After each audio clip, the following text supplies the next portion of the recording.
सातारा जिल्ह्यातील संगम माहुलीमधील महाराणी ताराराणींच्या समाधीचं संवर्धन करावं अशी मागणी समाधी संवर्धन समितीच्या वतीनं करण्यात आली होती।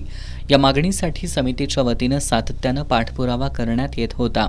अखेर या मागणीची शासनानं दखल घेतली आहे। शासनानं समाधी संवर्धन आणि विकासासाठी 133 कोटी रुपयांची तरतूद केली आहे। शासनाच्या या निर्णयाचं स्वागत करत आज महाराणी ताराराणींच्या पुतळा परिसरात खासदार शाहू महाराज छत्रपतींच्या हस्ते महाराणी ताराराणी यांच्या प्रतिमेचं पूजन करून साखर पेढ्यांचं वाटप करण्यात आलं। करवीर संस्थापिका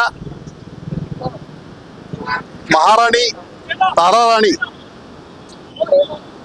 ताराराणी यांची संगम माहुलीला जी समाधी आहे, या समाधीचा शोध आम्ही काही लोकांनी कैलासवासी नरसिंह पवार यांच्या आदेशानं सातारामध्ये संगम माहुलीला जाऊन घेतला आणि त्यावेळेला ती समाधी शोधून काढली।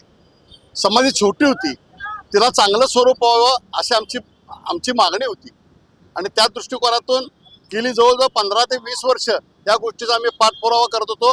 आज आम्हाला कोल्हापूरसाठी, महाराष्ट्रासाठी, या देशासाठी हा एक सुवर्ण क्षण आहे की महाराष्ट्र शासनाचे मुख्यमंत्री देवेंद्र फडणवीस यांनी 133 कोटी रुपयाची तरतूद केली, ज्यामध्ये छत्रपती महाराणी ताराराणी यांच्या समाधीचा जीर्णोद्धार होईल आणि त्याचबरोबर छत्रपती शाहूंची पण समाधी त्या ठिकाणी होते।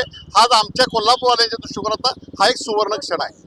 यावेळी समितीचे प्रमोद पाटील, इंद्रजित सावंत, उदय गायकवाड, राजू राऊत, चंदन मिरजकर, मंजित माने, विराज पाटील, शुभम शिरहट्टी, अनिकेत घोटणे, करण कवठेकर, वसंत भोसले आदी उपस्थित होते।